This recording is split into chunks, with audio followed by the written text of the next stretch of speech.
Hello everybody, Timothy here. Welcome back to the channel. So we're going to talk about Marvel superheroes and robots in role-playing games. And when you think of Marvel, now basically robots in this game are made just like any other character. They have attributes, powers, and skills. Nothing real special like we've seen in other ones. I'm going to give you an example of a robot. We have Ultron 11. So you see here he has excellent fighting, remarkable agility, amazing strength, unearthly endurance, incredible reason, good intuition, and poor psyche. Now, excellent fighting, what does that mean? He gets one attack per round, but if he wanted to have 2 attacks per round, he could roll really, really good on this chart here. If I can pull it out here. Here we go. So here's the chart. You see the EX for excellent right here. And you follow down. If he wants to hit someone with his fist, you see he needs to roll a 41 or higher to hit someone with his fist, okay? Now, a green feat, by hitting someone with a fist, that's a blunt attack, which is BA over here. See the green there is a hit. If he rolled a yellow feat, that would be a slam. If he rolls a slam on someone, they have to roll an endurance feat on the slam chart over here, which is a little faded, but you see there was his slam right there. So you see, if they roll a white feat on their endurance, it's called a grand slam. You roll one 10-sided die, and that's how many areas they go. An area is 44 square yards, or about 1 football field. Okay. Now, if they roll a green feat, they go 1 area. If they roll a yellow feat, they kind of get staggered. They kind of get put down onto a knee. And a red feat, they just take it, and probably aren't too happy you hit them. So that's what fighting is for. Remarkable agility, that's his ability to dodge. So let's just say someone shoots at Ultron, he doesn't want to take it, he decides he's going to dodge. So he rolls his remarkable agility, and that's this chart right here. Again, green, yellow, and red. So let's take a look at what happens when he dodges. As soon as I find it, there we are, dodge. Okay, so dodging. So you see, if he rolls a white feat on his dodge, he didn't dodge, he takes the hit, he takes full damage. If he rolls a green feat on his dodge, whatever the attack did does 2 column shifts less. So we see shift X here. Let's just say Thor threw his hammer at him. Okay, that's how much damage Thor does with his hammer, by the way. It's 150 points. So if he got the green feat, instead of taking 150, he'll take 75. The yellow feat's -4, so instead he'd take 40 if he got a yellow feat. And it's a -6, he'd take 20 from Thor's hammer if he rolled a red feat. So it doesn't get you out of damage. Well, I mean, it does get you out of damage, just not out of all of it, unless the attack is really low, in which case he probably wouldn't dodge. Now, his amazing strength means he does 50 points damage when he punches you, minus whatever body armor you might have. Unearthly endurance, well, you remember that slam chart I was talking about? Well, okay, so let's just say, in order for him to get slammed in area, like 1 area, we go over here to UN Unearthly. And that means he needs to roll a 16 or higher to only be slammed 1 area. So on a 1 through 15, he gets the grand slam for someone slamming him, for an example. Okay? So you see, the higher the rank here, the easier it is to make your rolls. Okay? So higher stats are better, just like in pretty much any other game. Okay, he has incredible reason, he has good intuition, and poor psyche. So he's very vulnerable to magic and psionic attacks. As you can see with the poor, his good is only slightly better for his intuition. His incredible is actually better than his agility. So now you kind of see what the chart does and what those mean. Now, body armor. The exposed surfaces of Ultron's body are pure adamantium, a class 1000 material that provides invulnerability to physical and energy attacks. Now, that's only to attacks of less power rank, okay? Just so you understand. There aren't too many dudes running around that do class 3000 damage, okay? So, that being said, basically, if you can't do more than 1,000 points of damage, you ain't hurting him, okay? His joints and internal workings are less resistance, so have Shift X protection from bullseye missile or from, was that wrestling?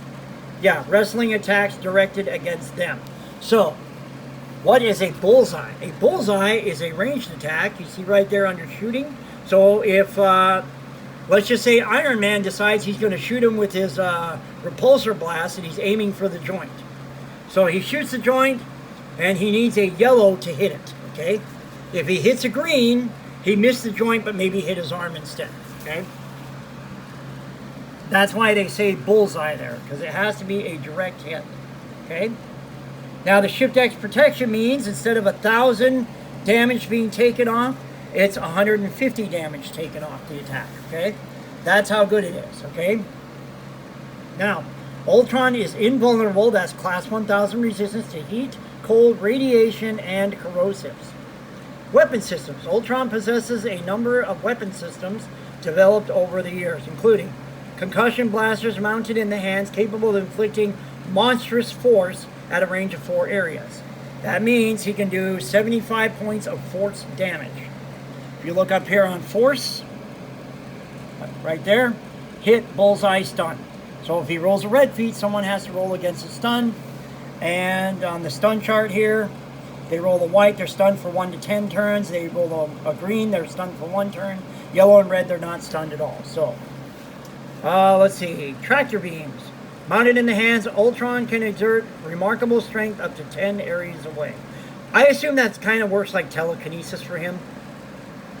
Induction installed within the arm allows Ultron to absorb external energy with unearthly ability. An unlimited amount of energy can be stored, and upon absorbing it, Ultron regains that amount of health and is +1 column shift on feats for 1 to 10 rounds following the absorption. So, again, Iron Man shoots him with his repulsor blasts, which, what did it say? Unearthly ability? Yeah, unearthly. So, he can store up to 100 points in one shot, which I believe Iron Man's repulsor blasts are either monstrous or unearthly, if I remember right. He's in the book. I'm not going to... I guess I can look him up real quick. Let's take a look. He's only a few pages away.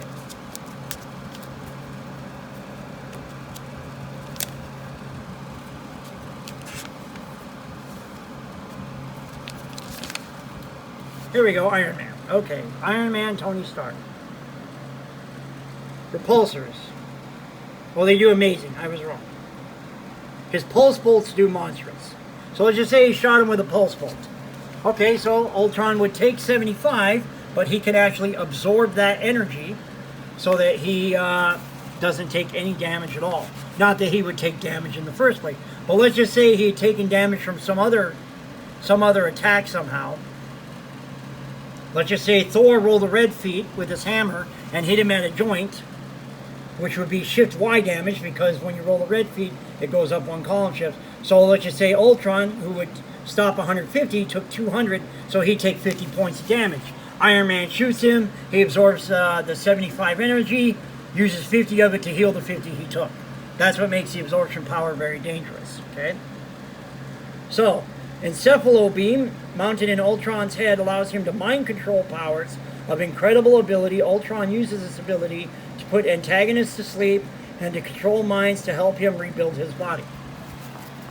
Now, in the movie, he was using the stick, you know, the staff with the crystal, the Infinity Stone, whatever you want to call it. But this is something he has, at least in this RPG. And Incredible is right here, of course. And basically, it goes his power versus the person's psyche. So say he wants to make Vulture Adrian Toomes do something for him. It's Incredible versus Toomes is good. So, basically, here's the thing about column shifts. If something is 2 column shifts or less from your power, it's considered automatic. Which, as you can see, he's 3 column shifts below. So Ultron doesn't even have to roll to mind control Adrian Toomes. That's pretty bad. So, let's see if I can find out. Red Skull, on the other hand, has monstrous psyche. Now, if something is 2 column shifts higher, it's an impossible task. He cannot, even if he rolls a red feat, control Red Skull. So, just so you kind of understand. Now, if Red Skull only had Amazing instead, he would have to roll a red feat to bring his up to an Amazing. However, Red Skull, if he only had amazing, would only have to roll a green feat to resist, because even though it's had amazing intensity, it came from an incredible ranked power. Just so you understand. Okay, so, well, actually, no, that's wrong.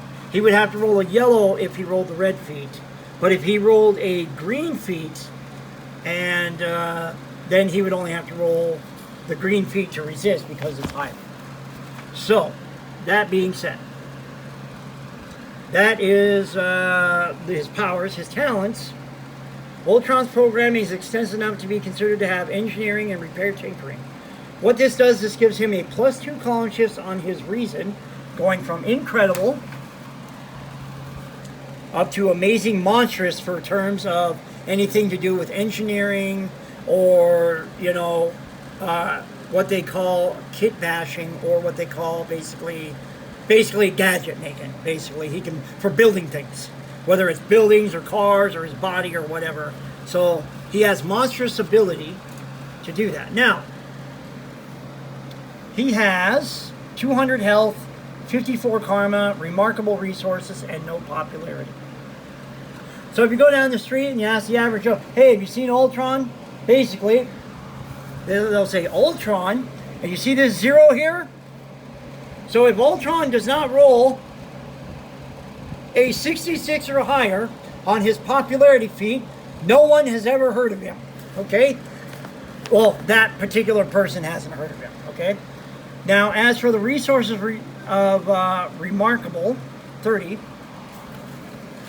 what does that mean? So basically, if he wants to buy something, he has to make a resource feat. You can do this once every week, and basically, Remarkable Resources is considered to be equal to a small business, just so you guys know. So it's not a lot of money, but you know, it's not broke either. So all right, so that's robots. Well, that's Ultron anyway in the Marvel Superheroes RPG. Obviously, there are many other robots, but I felt I only needed to go through the one for you, so that you kind of get a gist for how it works. Okay, next we're going to move on to a game called Rifts Chaos Earth. So that is what the cover looks like right there. Alright, so they have what's called the Combat Drone Soldier. And the Combat Drone Soldier has, there's a lot of stuff, I'm not going to read all that. We'll be here all day. So, it's called the NEMA RX 2020. Why is it called the NEMA RX 2020? Well, NEMA is the National Eagle Mexican-American Alliance or something like that. Basically, FEMA, basically when what's called the rifts happened, basically they called it, I don't know, it's kind of like basically magical ley lines opened up all around the world, and monsters and demons and all kinds of terrible things came into the world, and basically disasters happened. The continent of Atlantis returned to Earth, raised all the oceans, there was flooding everywhere, earthquakes going on, volcanoes going off, and basically just all hell was breaking loose. So basically FEMA, they went into action. Now FEMA at the time was basically what they call NEMA now, and basically Canada, America, and Mexico were all this big alliance, basically, and there was this kind of golden age beforehand of science and technology and all this really cool stuff. Basically, they were getting into human experimentation, kind of like After the Bomb, but not quite to that extent. Whereas After the Bomb was more like genetic research, this one was more like technological and science kind of stuff. So basically like artificial intelligence, it was into robotics, things of that nature. So basically, this is where we first find in the Rifts universe mega damage stuff, and I'll get to that in just a minute when we get there. So basically, that's why it's called the NEMA RX, is probably robot, and 2020 is probably just a model number. Fully automated, self-sufficient infantry and rescue robot. Okay, crew none, it's an AI. So mega MDC by location is mega damage by location. So you remember when we were talking After the Bomb, where the armor of those other ones had 200 SDC? So that is 2 MDC in this game. Okay? Now, MDC and SDC are not interchangeable. Okay? So basically, you can take MD, if you do 1 point of MDC to someone, you could, if they're not an MDC creature or an armor, then it does 100 SDC to them. If you do 100 SDC to something that's MDC, it takes nothing. You have to do MDC to MDC. So just so you understand that, okay? So this is kind of how tough it is. I mean, for this game system, it's not bad, but it's not the toughest thing there is. But anyway, so you kind of see what it has for health in those locations. MDC is the health for these things. So, how fast can it run? 75 miles per hour maximum. The act of running does not tire the robot, and the maximum speed can be maintained indefinitely, or at least until its power supply runs out. The robot legs, although strong, are not designed for leaping, which allows it to leap 6 feet high and 8 feet across. It does not fly. The nuclear power pack gives the robot approximately 2 years of life, even under the most strenuous constant use. So basically, it can run 75 miles an hour for 2 years straight. It is not well suited for underwater operations. The best you can do is walk along the bottom of the sea at 25% of its normal running speed.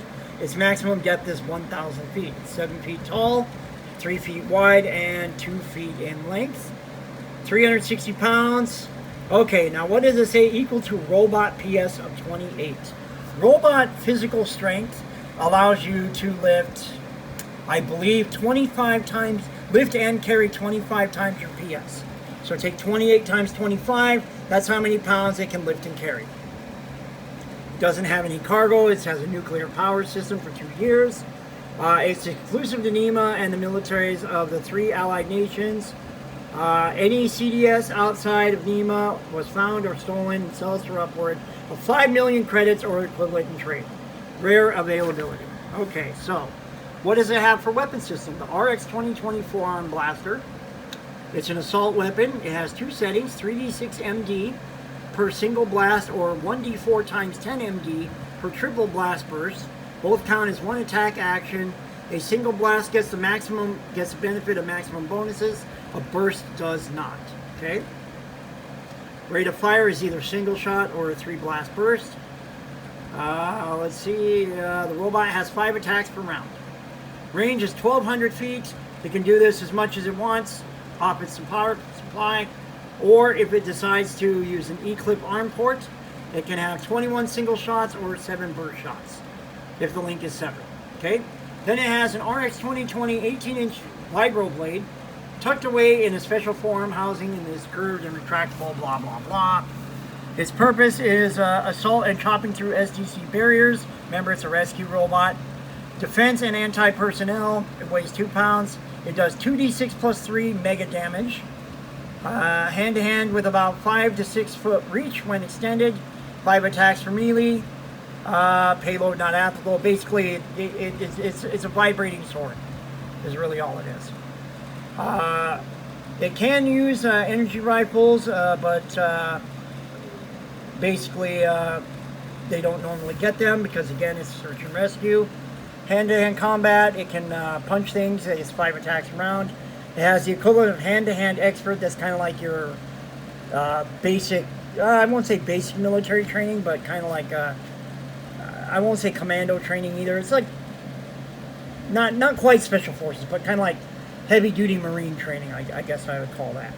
On a restrained punch, it does 2d6 plus 15 SDC. So, if the robot didn't want to punch a person and splatter them into bloody mist, it would use a restrained punch, okay? Because that's SDC damage. On a full strength punch, it does 1d6 mega damage. Power punch does 2d6 mega damage, but counts as 2 melee attacks. A kick does 1d4 mega damage. Body block does 1d4 mega damage. Headbutt 1d4 mega damage. And the Vibro Saber does 2d6 plus 2 mega damage. Includes all the bonuses from its programming and its sensors. It gets +2 to strike with automatic rifles, energy pistols, and energy rifles. +3 to strike on aim shots, no bonuses to strike with rail guns. Rail guns are typically burst weapons, just so you know. +4 to strike with the vibroblades or hand-to-hand attacks. +4 to parry with the fist arms, +6 to parry with the vibroblade. +4 automatic dodge and attacks from Define. What is an automatic dodge? Does that mean, oh, someone tries to attack you, I automatically dodge it? No. You still have to roll the dodge, but it means it does not take an attack, whether you succeed or fail. Otherwise, a regular dodge does. So just so you know. Okay, so where were we at here? +2 to roll with the fall, +2 to pull the trunch. Critical strike on a natural roll of 19 or 20. So if you roll a d20, you roll a 19 or 20 before bonuses, that is a critical strike. It means it doubles damage. Okay? Impervious to poison, gas, and biological agents, as well as psionic and magic mind control, charms, biomanipulation, and SDC attacks. Alright, sensors, optics. Full optic system, which include the visible light spectrum, infrared, ultraviolet, polarizing filters, passive night vision, light amplification, thermal imaging, laser targeting, and telescopics. Telescopic optics function like built-in binoculars with a range of 2 miles. All other optic systems have a range of 3,000 feet. Its radar can identify and track up to 48 targets simultaneously at a range of 2 miles. Applicable to flying targets at 500 feet above the ground or higher. Radar cannot track ground movement. Motion detector has a 100-foot radius. As to the ability to parry and dodge, see the bonuses. Okay, radio communications. Medium range radio. It can send coded messages between the robot and its human commander. Is 50 miles. Can also scan and communicate via code on conventional radio channels frequencies. Same range and eavesdrop on enemy transmissions and tracks transmissions. 60% chance of success to its source. Range 10 miles. Understands English, French, Spanish, German, Russian, Chinese, Arabic, and 15 other languages. Can identify all others but cannot understand or communicate in them. Full speech capabilities, as noted in the description, tends to be mechanical sounding and to the point. Skill programs of note, it has weapon proficiency in sword, blunt, automatic rifle, energy pistol, energy rifle, paired weapons, hand-to-hand expert equal to 7th level skill. Basic math 98%, pilot automobile 96%, pilot hover cycle 96%, radio basics 96%, intelligence 76%, land navigation 76%, mining 76%, and climbing 96% to climb up, 86% to rappel down. And it climbs at 4 times faster than the average humanoid. Programming and memory, it is enable the robot to identify all NEMA, USA, Canadian, and Mexican military ranks, uniforms, insignia, soldiers, robots, power armor, vehicles, weapons, equipment, and officers. Memory also includes the identification of 4,000 different enemy targets, including new data on specific races, non-human features and powers, insignias, uniforms, enemy robots, and vehicle designs, acts of aggression and notorious enemies. Combat programming detects the actions and reactions to encounters and attacks. Next is the Combat Hound. The Combat Hound is kind of the same thing, although it is shaped like a dog.